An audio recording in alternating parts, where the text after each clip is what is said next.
Hello Gemini, welcome to the Plaid Sheep Oracle. This is a general reading for you. There are no dates. These readings are timeless. Whenever it finds you, and that's the right time. They are, though, informed by the current energies when I'm reading. So I've got the sense, Gemini, that you are being asked to reveal more of yourself than you ever have before. This might be in relationship, or it might be in career, it might be in showing your work if you haven't done that. But here you are at your basis, kind of feeling like you just want to take your ball and go home. Keep your ball to yourself, not play with others, not participate. And I think you feel like it's kind of a one or the other, a really stark contrast. That either you're gonna sort of hoard this ball, or you're essentially getting naked and showing everybody everything. That this is kind of the choice that you have at the moment. But that isn't really necessary.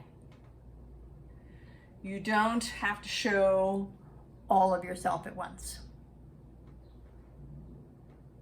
And if it is about your work, then you are right, you're showing your work, this thing that you've made. That is the primary focus.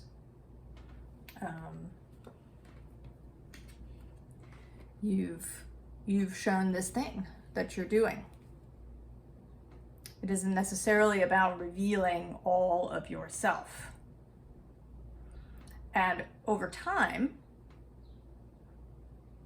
as you take these individual steps towards revelation, you may get to a point where you feel really sort of glad to show all of yourself, to really show off your skill, your talent, your ability, yourself.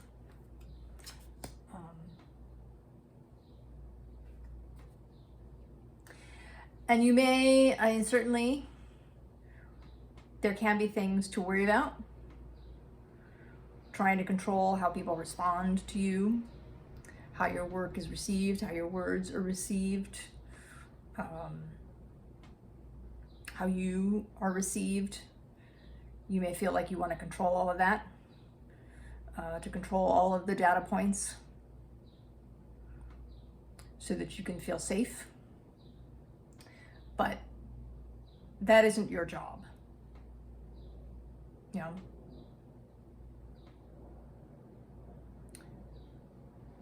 as in Martha Graham's quote, it's not your job to control or to judge your expression,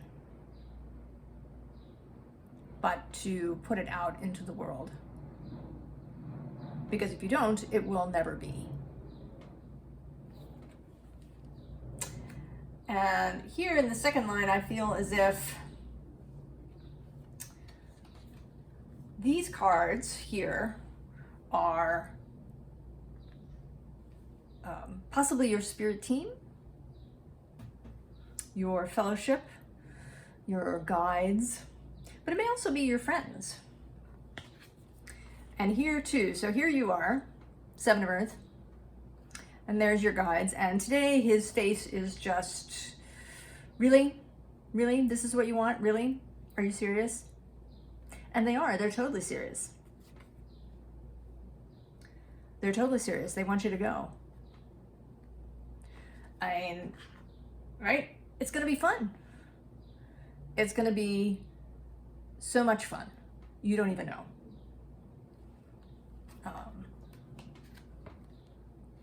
I mean, this is fun, right? Riding in a magical hot air balloon ship. pretty fun. And the Six of Fire, traditionally the Six of Wands, is about victory in a public space, in a seen space. This victory is available. But I think that you're sort of, this whole transformation thing, right, this Phoenix thing, right, it looks good on paper. But you're gonna gotta burn up first, right? We don't really talk about that. I mean, we talk a little bit, right, about when the butterfly is the metaphor in transformation, that the butterfly has to become goo. And that's kind of uncomfortable sounding, but the burning up bit of the phoenix, that really sounds uncomfortable. The calcination process in alchemy. The burning up completely before you can rearrange the parts and come out new. That just, I think it's daunting to you. I think it feels and sounds scary.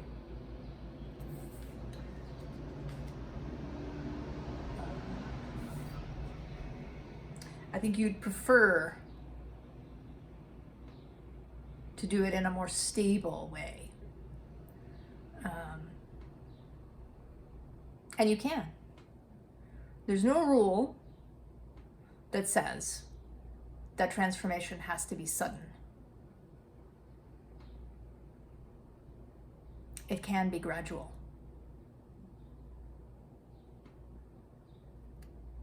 A herd of buffalo doesn't go from 0 to 60 in 3 seconds. They begin. It takes them time to get to full speed, to become unstoppable. And you can take that time.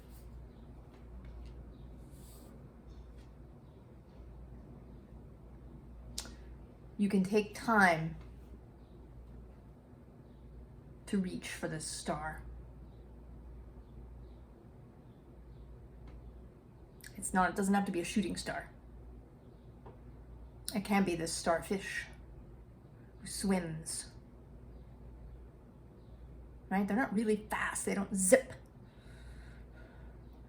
through the ocean like dolphins. They move on the waves. So you can take your time.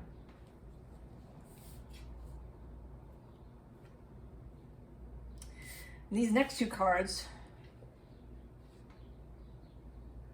kind of speaking of the same thing,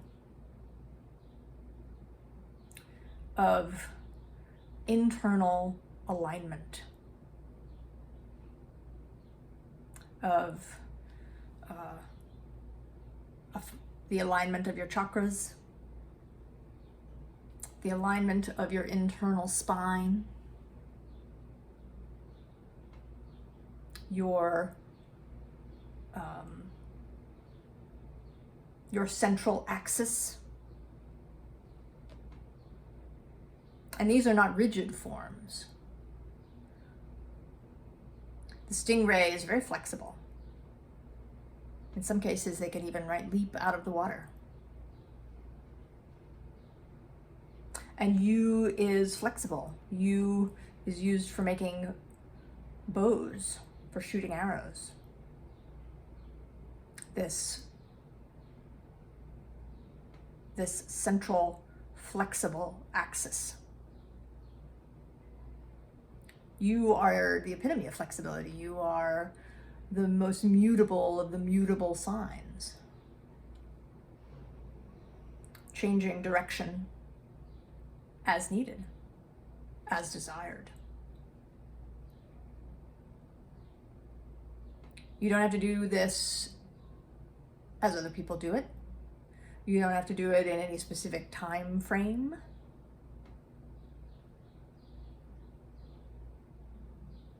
Or, in any specific rhythm or pattern, it can change. That's part of your beauty, Gemini, is the ability to shift and change, to use all the information.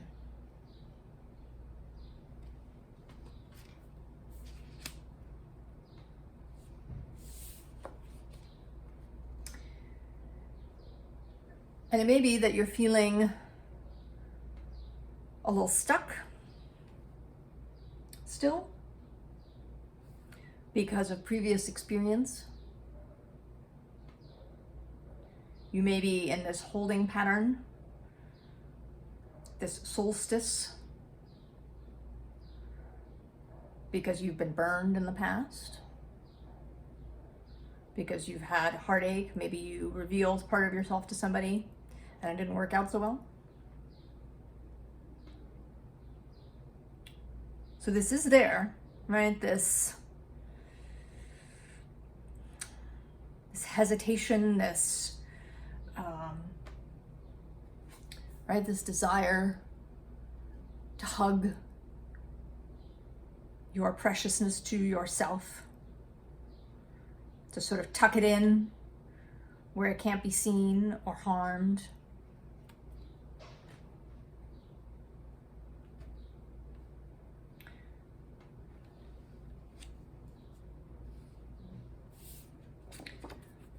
But you have the strength. You have knowing of yourself, even if you can't always feel it. You may not always be able to feel it, but your central core, your personal Yggdrasil,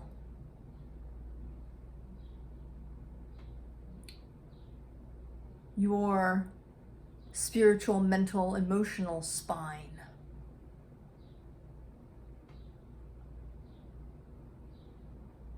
is there. We all have one.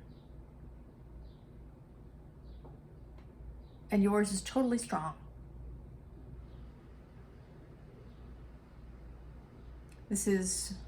I've been noting themes coming up, and this is part of the theme, the trust yourself theme. The know that you are stronger than you may have thought in the past.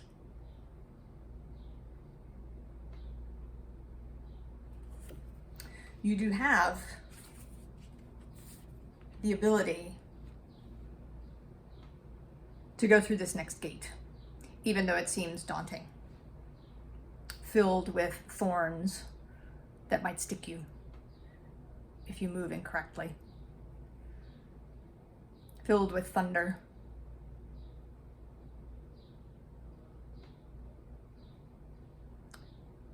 But you do have what it takes, Gemini.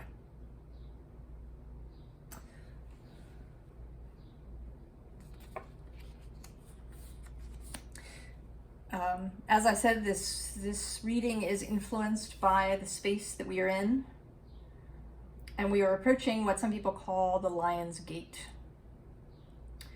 And it's sort of controversial. There's people who will tell you it's an amazingly powerful portal of transformation, and other people who say it means nothing, right? It was just a sign to the ancient Egyptians that the Nile was going to rise, the heliacal rising of Sirius. But I think that it's sort of not either of those things. For me, this time period, and it isn't just a single day, it's not just the 8th of August, because Sirius rises on different days for different people, depending on your latitude. The more north you get, the later you will see the rise. So I think of it as a time period, kind of all of Leo season, or even all of the summer season, when clarity is really supported and available. Right? Sirius is the brightest star for us in the night sky. So although it's not steady, always in the same place as Polaris, the North Star, is, it is really bright. And it comes out from behind the sun, right? That's its heliacal rising, from our point of view. So I think it's a time when you can see more clearly. And I think that will be available to you, Gemini, even if you felt overwhelmed by too much information, by too many people's demands on your time, by the incredible sense of uncertainty that may be happening in the world, that is happening as I record this in August of 2022. But this is a time, I think, when we can really access clarity more easily. When that ability to see just the right thing,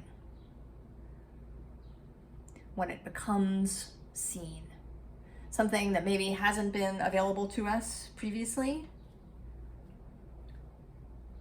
and not even because it's been in the dark, but because maybe there's been too much light, too much other information, too much stuff. Now, that one thing is viewable and seen.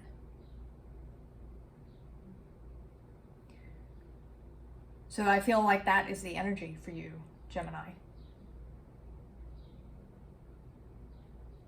That you can come out and play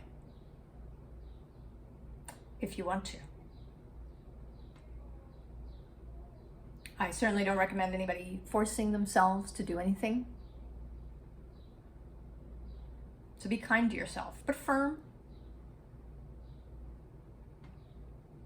Be firm with yourself.